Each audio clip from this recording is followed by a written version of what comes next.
Hello dear students, मेरा नाम है इंद्रजीत सिंह और हम मिल रहे हैं हमारे प्यारे खूबसूरत से चैनल आरटी एकेडमी में।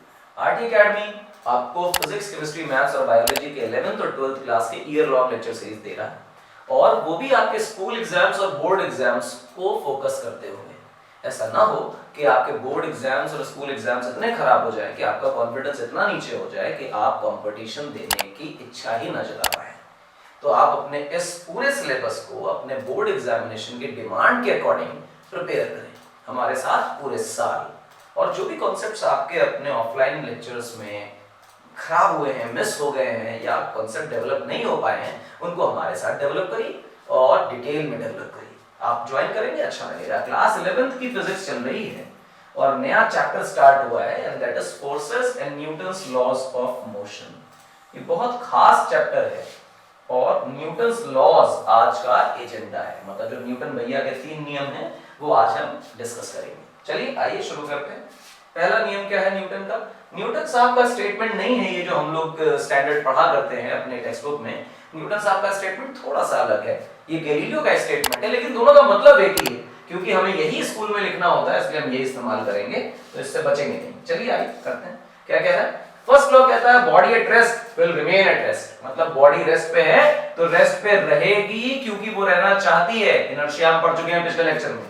A body in uniform motion will continue its uniform motion। Uniform motion का मतलब स्पीड भी बराबर और डायरेक्शन भी चेंज नहीं हो रही, स्ट्रेट लाइन में दौड़ रहा है पार्टिकल। रेस्ट पे है तो रेस्ट में रहेगा, चल रहा है तो चलता रहेगा। कब तक?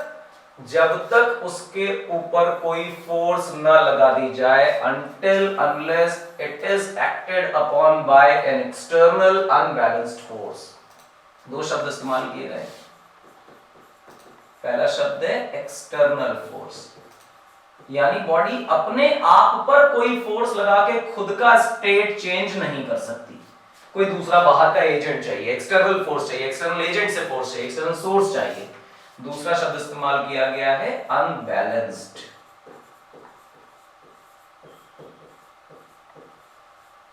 अनबैलेंस्ड का क्या मतलब है? कई सारी फोर्सेस हो सकती है, कोई एक फोर्स बॉडी पे लग रही है, उस बात की कोई गारंटी नहीं है। जैसे मैं आपको छोटी सी बात बताता हूं कि आपके पास एक ब्लॉक है, m मास का है, व्हाटएवर बी द मास, भाड़ में जाए। मैंने यहाँ पे 10 न्यूटन लगाया और पीछे की तरफ लगाया मेरे बच्चों 20 न्यूटन्स। ठीक, क्या ये बैलेंस्ड फोर्सेस हैं? जवाब है नहीं, दिस इज अनबैलेंस्ड फोर्स। और अनबैलेंस्ड फोर्स है तो पक्का पक्का रेस्ट वाला चलने लगेगा और चलते हुए का स्टेट बदल जाएगा, या तो स्पीड बढ़ जाएगी या तो स्पीड घट जाएगी। लेकिन अगर यही m मास का ब्लॉक होता, हम आगे भी 10 न्यूटन्स लगाते और पीछे भी 10 न्यूटन लगाते, तो हम कहते हैं कि नेट फोर्स 0 है, यानी कि फोर्स बैलेंस्ड है। क्लियर है मेरी बात? ये फोर्सेस बैलेंस हो गई हैं, एक दूसरे को नलीफाई कर दिया, net effect of the forces 0 हो गया है। लॉ कह रहा है कि जब तक ऐसी वाली कोई फोर्स ना आ जाए, यानी कि अगर आप वेक्टर सम निकालें फोर्सेस का और नेट फोर्स जो आ रही है वो जब तक 0 ना आ जाए, मतलब नेट फोर्स नॉन जीरो ना आ जाए, कुछ ना कुछ होनी चाहिए नेट फोर्स। जब ये नेट फोर्स नॉन जीरो होगी तो उसका स्टेट रेस्ट का हो और चाहे यूनिफॉर्म मोशन का हो, बदल जाएगा। लेकिन अगर यहां की तरह हुआ कि एफ नेट 0 होगी, तो पक्का पक्का ये तय है कि रेस्ट वाला रेस्ट में रहेगा, यूनिफॉर्म मोशन वाला यूनिफॉर्म मोशन में रहेगा और वो बदलेगा नहीं।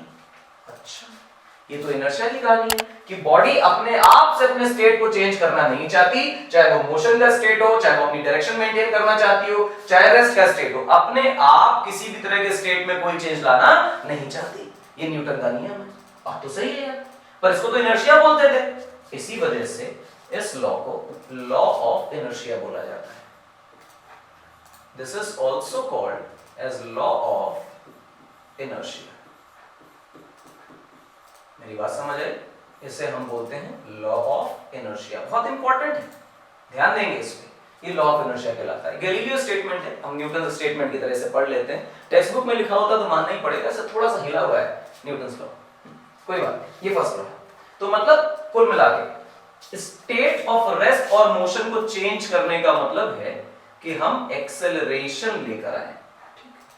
लॉ ये कह रहा है कि अगर कोई अनबैलेंस्ड फोर्स होगी तो स्टेट में चेंज आ जाएगा, तो ये कह रहा है कि जब भी कभी अनबैलेंस्ड फोर्स होगी तो स्टेट ऑफ रेस्ट या मोशन, जो भी आप बोलना चाहें, will get changed.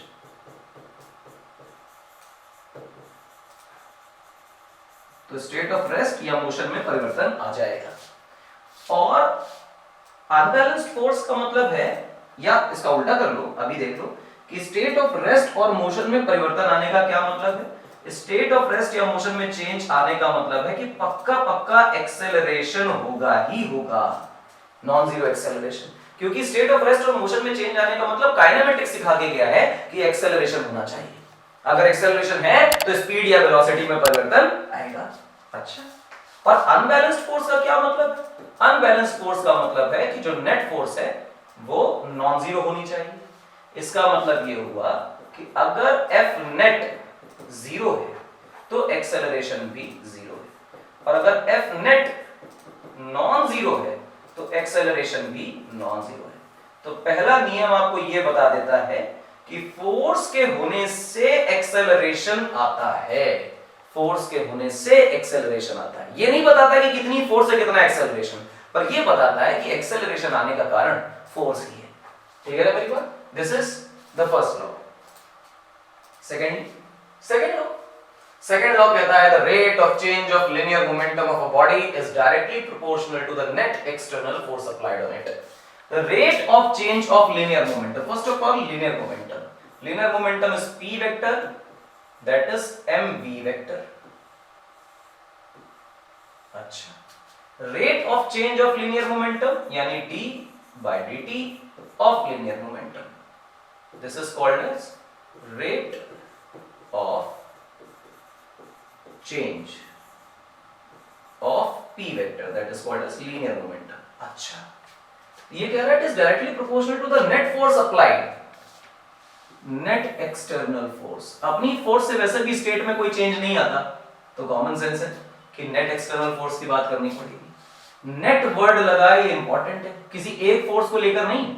If you have a body, let's say this body, इस पर कोई एक फोर्स F1 वेक्टर काम कर रही है, पीछे की तरफ F2 वेक्टर काम कर रही है, ऐसे F3 वेक्टर काम कर रही है। नाउ F नेट वेक्टर जो है वो होगी F1 vector plus F2 vector plus F3 vector and so on. जितनी भी फोर्सेस इस तरह की हैं उन्हें आप वेक्टर के अकॉर्डिंग ऐड करिए तो जो नेट फोर्स आएगी वो हमारी नेट एक्सटर्नल फोर्स होगी। इंटरनल फोर्स से कोई सीन क्रिएट होता नहीं। तो लॉ कह रहा है कि जो F नेट वेक्टर है, जितना ज्यादा आप फोर्स लगाओगे उतना ज्यादा लिनियर मोमेंटम में बेटा चेंज आएगा। जितना ज्यादा आप फोर्स लगाओगे उतना लिनियर मोमेंटम में चेंज आएगा। अच्छा, तो इसका मतलब तो ये हुआ कि आप F net equal to some constant K which is nothing but a proportionality constant लगाकर इक्वेशन को ऐसा लिख सकते हैं। यही इक्वेशन सत्य है, लेकिन एक्सपेरिमेंट्स ऐसा बताते हैं कि हमेशा इस k की वैल्यू 1 रहेगी और हमेशा इस k की वैल्यू 1 है, तो आपके लिए जो F net वेक्टर है वो सिंप्लीफाई होकर बन गया dp vector by dt।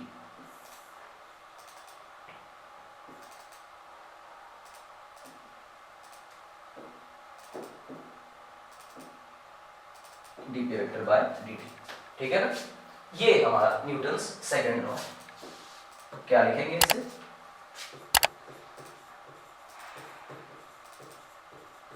Newton's second law. और ये ट्रू स्टेटमेंट है बच्चों, ध्यान रखिएगा, this is the true statement, इसमें कोई गड़बड़ नहीं है। अच्छा, अब क्या करें? अब लिखते हैं बेटा F net और फिर लिखते हैं बेटा इसको d by dt और मोमेंटम की थोड़ी सी पोल खोलते हैं, that is mv vector. Product rule लग रहा है, डिस्ट्रीब्यूट कर दीजिए, m को छोड़ दीजिए, dv वेक्टर by dt लिख दीजिए, प्लस v को छोड़ दीजिए और dm by dt लिख दीजिए, and this is your F net. This is also the true statement for Newton's second law. अब देखें क्या होता है। आप यहां पर इस पोर्शन में मास को डिफरेंशिएट कर रहे हैं, इस पोर्शन में आप वेलोसिटी को डिफरेंशिएट कर रहे हैं। मास को डिफरेंशिएट करने का मतलब है you are finding the rate of change of mass, मतलब per unit time per second body के मास में क्या परिवर्तन आ रहा है ये निकालने की आप कोशिश कर रहे हैं। लेकिन हम क्लासिकल फिजिक्स में या नॉन रिलेटिविस्टिक फिजिक्स में, नॉन रिलेटिविस्टिक जो पार्टिकल की स्पीड है वो स्पीड ऑफ लाइट से बहुत कम होने पर, स्पीड ऑफ लाइट तो 3 × 10⁸ मीटर पर सेकंड होती है, उससे बहुत कम हमारी डेली लाइफ की स्पीड 100 मीटर पर सेकंड, 200 मीटर पर सेकंड, इवन ये भी बहुत हाई है, फाइटर जेट चलते हैं कई देश, ऐसी वाली स्पीड्स पे किसी भी कीमत पर मास वेरी नहीं करता तो मास हमारा कांस्टेंट होता है। और अगर मास कांस्टेंट होता है तो आप सीधे सीधे ये बोल सकते हो कि dm/dt यानी रेट ऑफ चेंज ऑफ मास तो जीरो होगा, क्योंकि मास हमारा कांस्टेंट रहेगा, तो बदलेगा क्यों? हाँ, नहीं बदलेगा।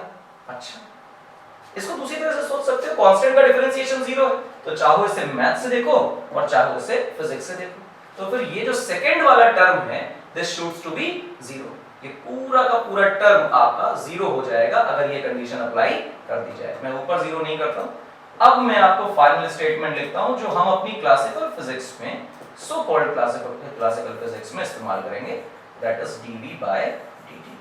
अच्छा, बात वाला टर्म तो जीरो हो गया, चलिए इसी के आगे कर लेते हैं। एफ नेट वेक्टर क्या बनेगा मेरे बच्चों? एफ नेट वेक्टर बनेगा m टाइम्स a वेक्टर। ये क्या बकवास है? m टाइम्स a सबको पता है, dv/dt जो होता है वो तो एक्सेलरेशन होता है, मैं यहाँ पे लिख भी देता हूँ रेफरेंस के लिए अगर किसी को नहीं दिमाग में है, तो dv vector by dt rate of change of velocity is what? Acceleration. इस वजह से बन गया F net equal to ma। जिस पार्टिकल को आपने चूज किया उस पार्टिकल का मास, उस पार्टिकल पर लगने वाली नेट फोर्स और उस पार्टिकल पर आने वाला एक्सेलरेशन के बीच का रिलेशन ये, प्रोवाइडेड हमारी स्पीड ऑफ लाइट के आसपास होनी नहीं चाहिए। हम नॉन रिलेटिविस्टिक कंडीशंस पे बातें कर रहे हैं, जनरली वही होती है, स्पीड ऑफ लाइट पे हम कहां जाते हैं, इलेक्ट्रॉन वगैरह की बातें वो अलग है, तो छोड़े उन्हें। अच्छा, F net बराबर ma आ गया, हाँ इसी पर चर्चा कर लेते हैं, F net equal to ma पर चर्चा कर लेते हैं। देखो मेरे बच्चों, F net equal to m times a, जो रिलेशन आया है बेटे वो वेक्टर रिलेशन है, डायरेक्शन के साथ आया है, यानी कि F net वेक्टर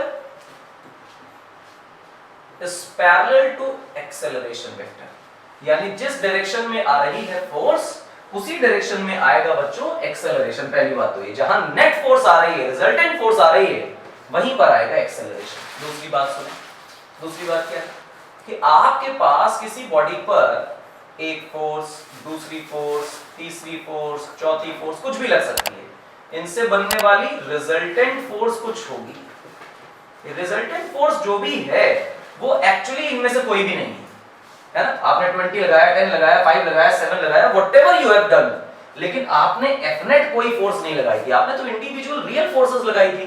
उन इंडिविजुअल रियल फोर्सेस के इफेक्ट से, कंबाइंड इफेक्ट से कुछ जो बन रहा है वो नेट फोर्स है, यानी this net force is not the real force. ठीक है ना, रियल का मतलब काम तो कर रही है but it is not actual force which was applied on the body. ठीक, तो ये F net वो फोर्स है जो बॉडी पर अप्लाई नहीं की गई थी। F net was not always applied on the body। तो ये है क्या फिर? It is the net effect of all the forces। तो लिख भी देता हूं आपके लिए, it is the net effect of all the forces। सारी फोर्सेस का नेट इफेक्ट ये। अच्छा, बहुत बढ़िया, मजा आ गया, हाँ एकदम सिंपल। अब एक अच्छी बात बताता हूं आपको, बहुत सारी फोर्सेस किसी बॉडी पर काम कर सकती हैं, जिन सारी फोर्सेस से नेट फोर्स बन रही है। तो इंडिविजुअल फोर्सेस एक्सेलरेशन जनरेट नहीं कर रही, individual forces do not generate the acceleration, only the net effect of the forces generate acceleration, यानी F net से acceleration है, individual forces से नहीं। तो ये स्टेटमेंट ही हम नोट डाउन करते हैं, acceleration is due to F net and not by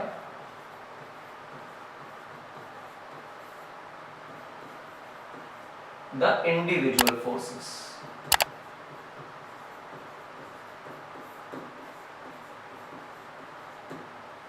Acceleration due to F net, not by the individual forces. Individual forces की वजह से किसी प्रकार का एक्सेलरेशन नहीं है.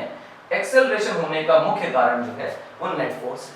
अच्छा, इसका मतलब क्या है जरा वो भी भाषा में बताइए. तो चलिए इसके अगली स्टेटमेंट की बात कर लेते हैं. तो ऐसा सोच सकते हैं, there may B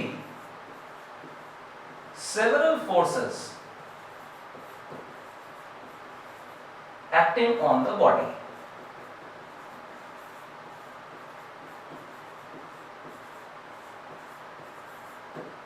There may be several forces acting on the body, but the acceleration is unique.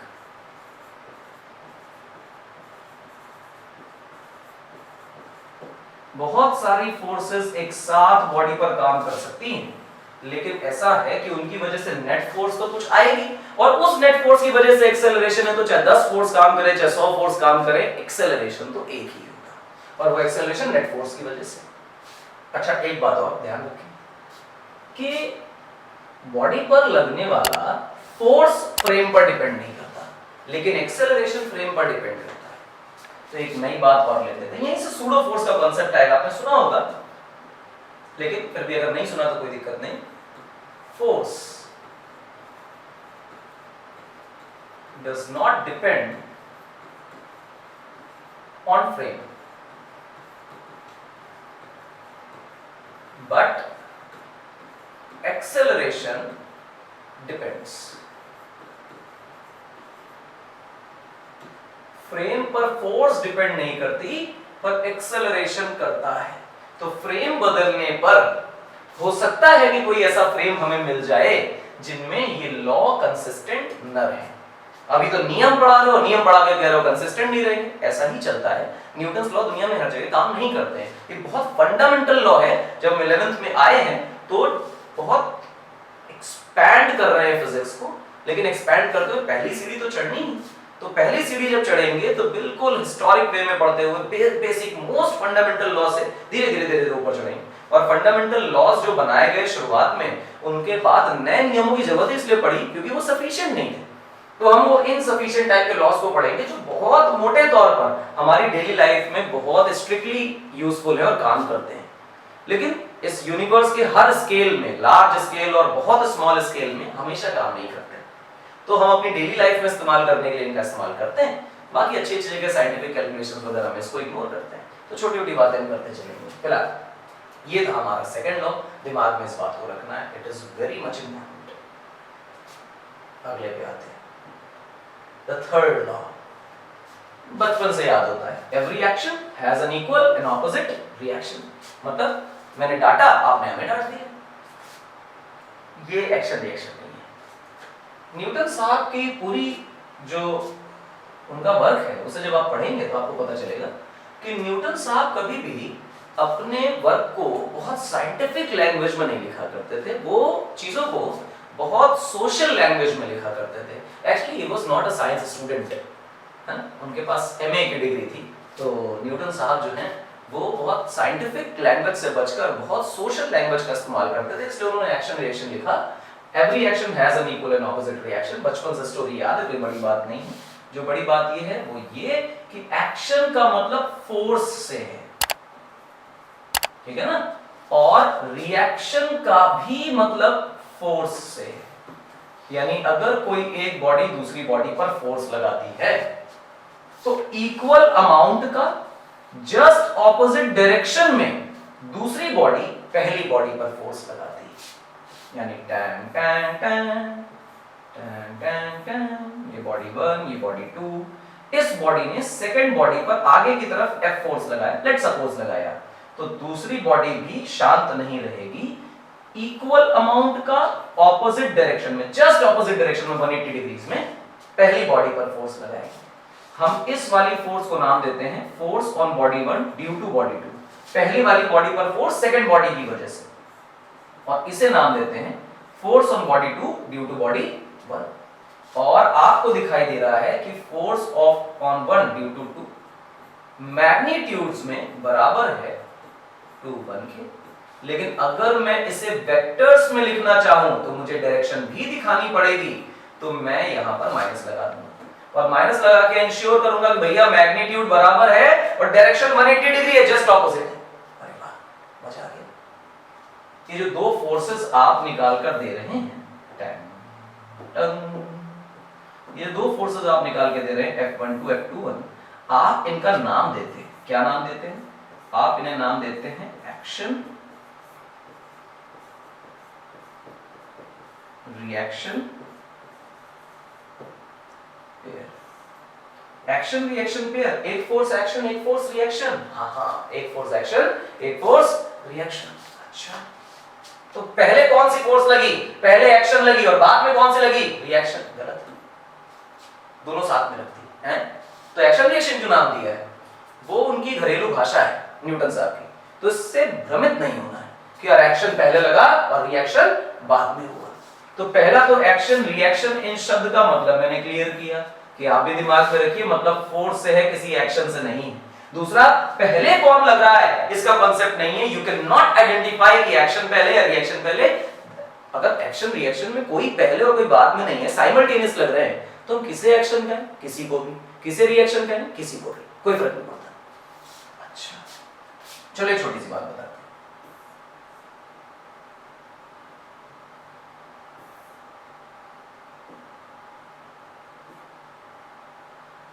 आप देख रहे हैं एक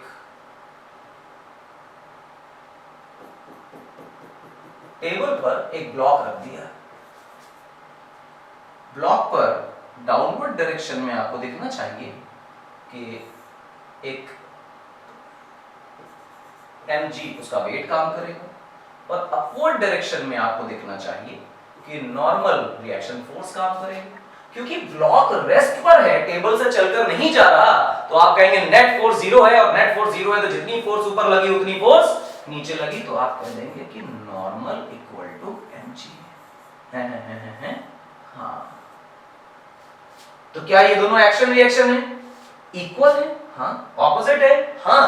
तो क्या ये एक्शन रिएक्शन है? जवाब है नहीं, नॉट एक्शन रिएक्शन। क्या आप बकवास पढ़ा रहे हो? बहुत एक्यूरेट बात पढ़ा रहा हूं, इसे बहुत गौर से सुनना और समझना। ये एक्शन रिएक्शन नहीं है। एक्शन रिएक्शन जो है वो ऐसे हैं कि इस ब्लॉक को mg फोर्स लगाकर अर्थ में खींचा, तो अगर कोई फोर्स अर्थ ने ब्लॉक पर लगाई है तो उसका रिएक्शन ब्लॉक अर्थ पे देगा, टेबल पे थोड़ी देगा। तो अर्थ को भी उतने ही फोर्स से ऊपर अट्रैक्ट किया जाएगा। अब क्योंकि ये नीचे गिरने वाला था और बीच में टेबल आ गया, तो दबाने लगा टेबल को, कंप्रेशन की टेंडेंसी आ गई, लास्ट लेक्चर में हमने किया था। तो टेबल नीचे की तरफ दबने लगा, कंप्रेस होने लगा। कंप्रेस होने लगा तो टेबल ने नॉर्मल रिएक्शन फोर्स अपने ऊपर दबने की एक्सपीरियंस की, बहुत तेज दब रहा है, सर दब रहा है, तो नॉर्मल रिएक्शन उस टेबल ने ब्लॉक पर भी ऊपर की तरफ लगाया और वो नॉर्मल ऊपर गया। अब आप बच्चों अगर बहुत गौर से देखेंगे तो आप पाएंगे कि ये नॉर्मल और ये नॉर्मल एक्शन रिएक्शन, और ये mg और ये mg एक्शन रिएक्शन। तो जब नॉर्मल रिएक्शन सिखाई थी तब ये क्यों नहीं बताया था? अरे हमें अर्थ पे फोर्स सीखनी है क्या? नहीं। हमें टेबल पे फोर्स सीखनी है क्या? नहीं। हम तो जानना चाहते हैं ब्लॉक पर कितनी फोर्स लग रही है। तो ब्लॉक पे दो फोर्सेस थी, हमने ब्लॉक पे लिखी। दूसरी बात, यहां पर फिर से गौर करिए कि एक्शन रिएक्शन, एक बॉडी दूसरे पर एक्शन और दूसरी बॉडी पहले पर रिएक्शन, ऐसा कुछ लगाती है। एक्शन रिएक्शन किसी को भी नाम दे सकते हैं, कोई फर्क नहीं पड़ता, लेकिन एक बॉडी दूसरे पर, दूसरी बॉडी पहले पर, यानी दो बॉडीज का होना जरूरी है। आप देखें, एक पहले पर फोर्स लग रही है और एक दूसरे पर फोर्स लग रही है। जब आप इस mg और इसी नॉर्मल की बात करते हैं तो दोनों के दोनों एक ही ब्लॉक पर लग रहे हैं, टू डिफरेंट बॉडीज पर नहीं लग रही, इसलिए लॉजिकली कोई एक्शन रिएक्शन नहीं हो सकता है। तो सबसे पहले तो इस तरह एक्शन रिएक्शन पहचानना सीखिए, ठीक है मेरी बात। एक्शन रिएक्शन के कुछ प्रॉपर्टीज होती हैं, मैं आपको बताता हूं, उससे आपका एक्शन रिएक्शन निकालने की जो टेक्निक है वो हमेशा सही रहेगी, कभी गलत नहीं होगी। पहचान पाएंगे कहां action reaction. Action reaction pair have equal magnitude, ठीक है, वो तो बाय डिफॉल्ट है ही। Action reaction pair act in opposite directions, ठीक है, ये दो चीजें तो कॉमन सेंस में नजर आती हैं। Action reaction pair act on two different bodies, आपको जो याद रखना है वो यही है कि टू डिफरेंट बॉडीज पर। दूसरी बात, action reaction pair act simultaneously, मैंने आपको अभी लास्ट स्लाइड में ही बता दिया कि एक साथ काम करते हैं। यू कैन नॉट आइडेंटिफाई कौन एक्शन है कौन रिएक्शन है, ये सिर्फ नामकरण संस्कार है न्यूटन साहब के दिए हुए, इससे कोई फर्क नहीं पड़ता कौन एक्शन कौन रिएक्शन। दो फोर्सेस हैं इक्वल ऑपोजिट साइमल्टेनियस, दो डिफरेंट बॉडीज पर लग रही है। अच्छा, action reaction pair are of same nature, ये क्या बकवास है सेम नेचर की, मतलब दोनों इंट्रोवर्ट या दोनों एक्सट्रोवर्ट, ना ना ये सब बकवास। सेम नेचर समझना, अगर कोई ग्रेविटेशनल है तो उसका रिएक्शन ग्रेविटेशन, अगर कोई इलेक्ट्रोमैग्नेटिक है तो उसका रिएक्शन भी इलेक्ट्रोमैग्नेटिक ही होगा। जैसे लास्ट स्लाइड में देखते हैं, ग्रेविटेशन का ग्रेविटेशन, इलेक्ट्रोमैग्नेटिक का इलेक्ट्रोमैग्नेटिक, सेम नेचर होगा एक्शन रिएक्शन पेयर का। ये 5 प्रॉपर्टीज अगर आपको एक्शन रिएक्शन की याद है, हालांकि हमेशा ये काम नहीं आती है, सबके सब यूज नहीं करनी होती, इक्वल ऑपोजिट आपको दिखाई देगा। अगर आप यहां तक पहुंच गए कि टू डिफरेंट बॉडीज पर काम करती हैं, तो आप एक्शन रिएक्शन बिल्कुल सत्यता से निकाल लेंगे, कोई गड़बड़ नहीं होगी। बस प्रॉब्लम वहां आएगी जब भी आपको दिक्कत आए तो आपके दिमाग में आ जाना चाहिए सेम नेचर है या नहीं, अन्यथा इसकी कभी जरूरत 11th क्लास में पढ़ने नहीं वाली। आप जेईई की प्रिपरेशन कर रहे हो, इसकी जरूरत नहीं पड़ेगी। लेकिन एज सच ये 5 प्रॉपर्टीज हमारे एक्शन रिएक्शन की होती है। अगर पेपर में पूछा जाए कि what are the properties of action reaction pair, ये 5 प्रॉपर्टीज आप लिखेंगे, टीचर खुश होकर पूरे नंबर देगा, आखिरी वाले पॉइंट के लिए 1 नंबर एक्स्ट्रा देगा, किताबों में नहीं मिलता। तो ये थे हमारे एक्शन रिएक्शन पेयर की पूरी संपूर्ण जानकारी। ये न्यूटन के 3 नियम हैं, इन्हें कंसोलिडेट करिए, ना सिर्फ कंसोलिडेट करिए, सीखिए इन्हें। फर्स्ट लॉ क्या है, सेकंड लॉ क्या है, थर्ड लॉ क्या है, मैंने आपको हर एक्सेप्शन के साथ first law second law third law बताया। थर्ड लॉ में काफी सारी बारीक बातें होती क्योंकि स्टेटमेंट थर्ड लॉ का बहुत छोटा है और बहुत ज्यादा कमियों से भरा हुआ है। जो फिजिक्स उसके पीछे है वो उसकी लैंग्वेज में दब जाती है, तो वो इलैबोरेट किया, काफी सारे फैक्ट्स बताए। तो इन 3 लॉस को आप कंसोलिडेट करिए। जब ये कंसोलिडेट हो जाए तो हम अगले लेक्चर में स्टैटिक्स वाली प्रॉब्लम से काम शुरू करेंगे। मतलब बॉडी चलेगी नहीं, ढेर सारी फोर्सेस हम लगाएंगे लेकिन बॉडी हिलेगी नहीं हिलेगी का मतलब वो रेस्ट पर रहेगी, मतलब वो इक्विलिब्रियम में रहेगी, मतलब उस बॉडी पे नेट फोर्स 0 रहेगी। तो फोर्स इक्वेट कैसे करी जाए और इक्विलिब्रियम प्रॉब्लम्स क्या होती हैं, उनकी चर्चा हम करेंगे नेक्स्ट लेक्चर में। और इक्विलिब्रियम प्रॉब्लम एक दिन करने के बाद उसके बाद हम डायनेमिक्स की प्रॉब्लम पे आएंगे। Atwood machine, pulley block system, spring block system, पता नहीं क्या-क्या और भी बकवास सीखेंगे। लेकिन फिलहाल आज के लिए इतना ही काम है। इसके बाद हम लोग जो कर रहे हैं वो स्टैटिक्स की प्रॉब्लम कर रहे हैं और ये हमारा बेस होगा आगे की मैकेनिक्स के लिए। अगला लेक्चर बिल्कुल मिस नहीं करना है, फिलहाल तो ये भी नहीं करना है। मिलेंगे अगले लेक्चर में। हाँ, एक बात और मिस रह गई है, जो मिसिंग है वो ये है कि पता है हमारी कि हम आपको धन्यवाद जरूर बोलते हैं। Thanks for watching and again हमें पूरे साल फॉलो करिए अपने टूटे फूटे कॉन्सेप्ट्स ठीक करने के लिए। जो भी कॉन्सेप्ट्स आपके कहीं से भी खराब हैं हमारे यहाँ कर देखिए, कॉन्सेप्ट्स आसान भी लगेंगे और आसानी से आ जाएंगे, पता भी नहीं चलेगा कि देखा और बस चीजें दिमाग में बस गई। मेरा नाम इंद्रजीत सिंह है, आईआईटी कानपुर से पढ़ के आए, आरटी एकेडमी पे आपको पढ़ा रहे हैं। शेयर करिए, सब्सक्राइब करिए, चैनल को हर जगह पहुंचाइए और मिलेंगे अगले लेक्चर में स्टैटिक्स प्रॉब्लम के साथ। तब तक थैंक यू।